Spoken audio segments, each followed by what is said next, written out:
Hier après-midi, j'ai décidé de faire une petite balade comme ça. Eh ben, ça fait du bien de sortir un peu. Mais qu'est-ce que c'est que ça? Félicitations, tu viens de trouver la bâtarde de Messine, l'épée légendaire de l'Est. Tu deviens donc désormais le roi de l'Alsace et de la Lorraine.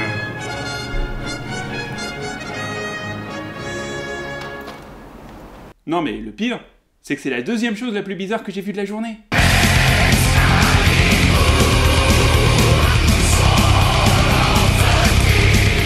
Alors, quand on regarde un film qui s'appelle L'épée enchantée, on s'attend à quoi? Des princesses, des chevaliers, des châteaux forts, des légendes arthuriennes?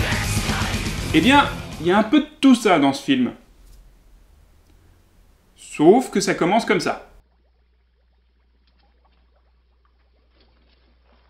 What good is my sorcery if I can't help my own boy? Answer me, someone. Je suis désolé, mais quand votre film de chevalier commence avec un chimpanzé et une vieille dame qui fait des bruits de cartoon, c'est pas un bon présage, hein. Et puis ensuite, il y a un homme à deux têtes qui apparaît. Ok, la dernière fois que j'ai vu un homme avec plusieurs têtes, c'était dans le film Sacré Graal. Donc je devrais prendre ce film autant au sérieux qu'un film des Monty Python? C'est pas un bon signe non plus, hein. Après ce passage, l'histoire reste quand même assez simple. Un prince est tombé amoureux d'une princesse, de la façon la plus pure et romantique qui soit, en passant sa journée en la mettant derrière un écran. Pool of magic. Obey my wish. Bring her vision into my sight. That's right.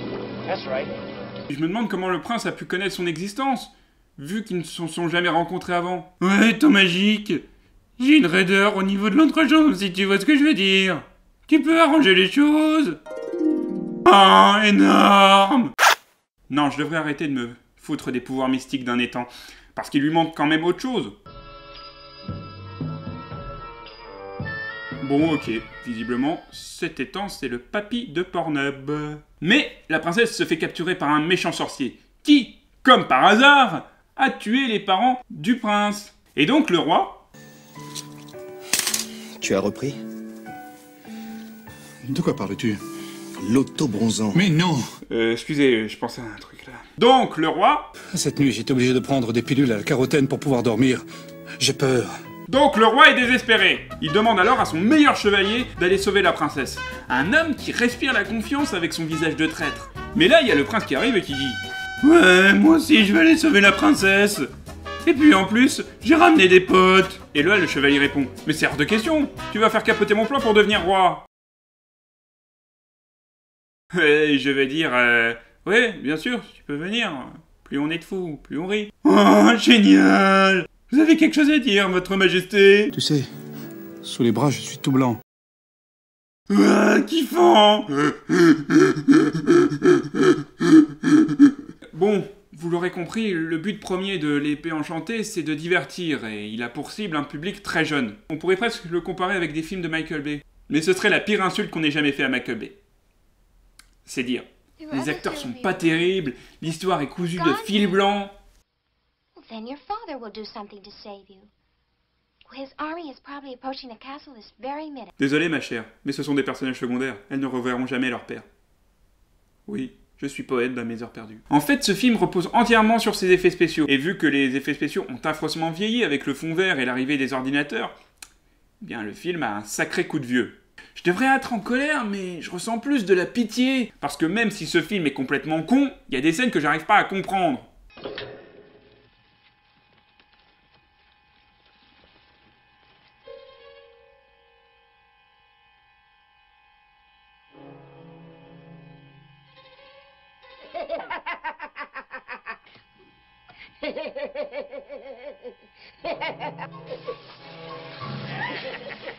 Ok, c'est des nains qui rigolent.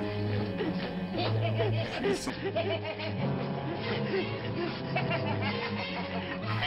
suis censé avoir peur. Les mecs, faut pas exagérer, hein. Pourquoi je devrais avoir peur de mecs qui font la taille de mon tibia? À moins que ce soit leur façon de bouger leurs mains comme ça.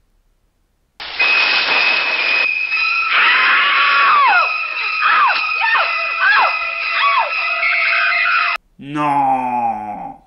Non, très sincèrement, je me demande comment on pourrait rendre cette scène encore plus ridicule.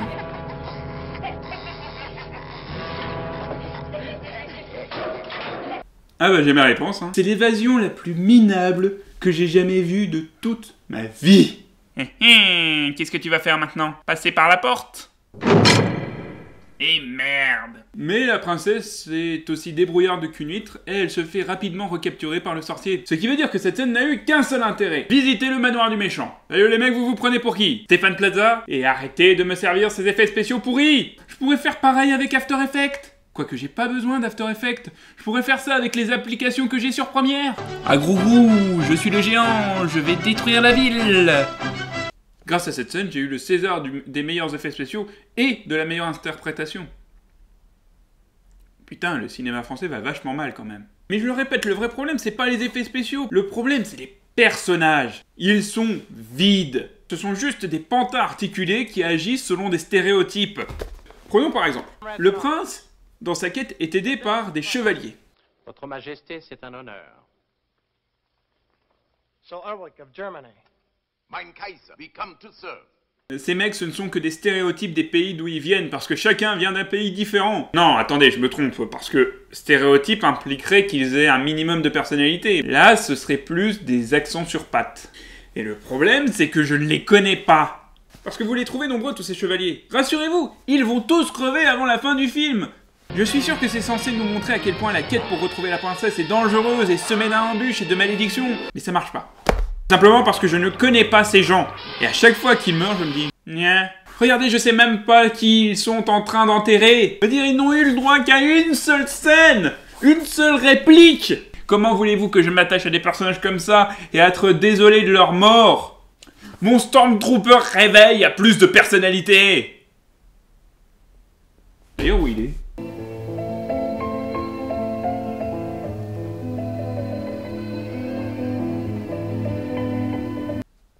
Heureusement, il y a une exception et Cocorico, c'est le chevalier français. Votre Majesté, c'est un honneur. Et comme d'habitude, je vous recommande de voir ce film en VO parce que ce mec a un accent à couper au couteau. Monsieur, you have been a long time to come, but on the behalf of my friend, merci bien. Je suis même pas sûr qu'il ait fait exprès parce que j'ai fait des recherches et l'acteur est réellement français. Mais je pense quand même que le réalisateur lui a demandé d'exagérer un maximum. Parce que sa grande scène, c'est quand il décide de suivre le traître et que le sorcier décide de lui tendre un piège. Let him come in here.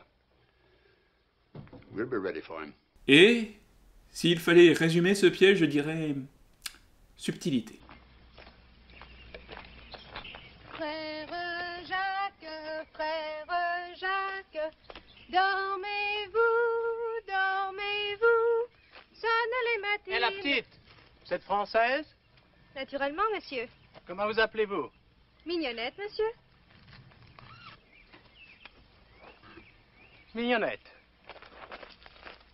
Vous savez, cette scène, ça me rappelle la première pub Banania. Je suis sûr que vous en avez déjà entendu parler, parce que beaucoup de gens disent que cette image est raciste. Et ben moi je vous dis, on pourrait prendre le bonhomme Banania, lui faire un dunk, tout en jouant du tam-tam, et cette image ne serait moins raciste que cette scène.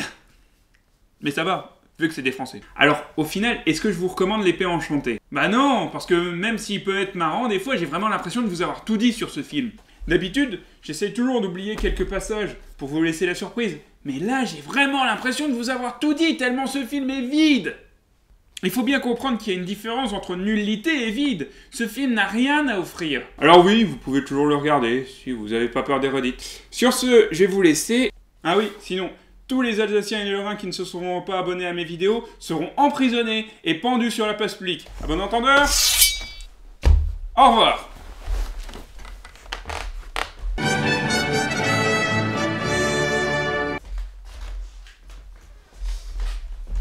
Ah oui, et sinon le ramassage des recyclés se fera désormais le lundi.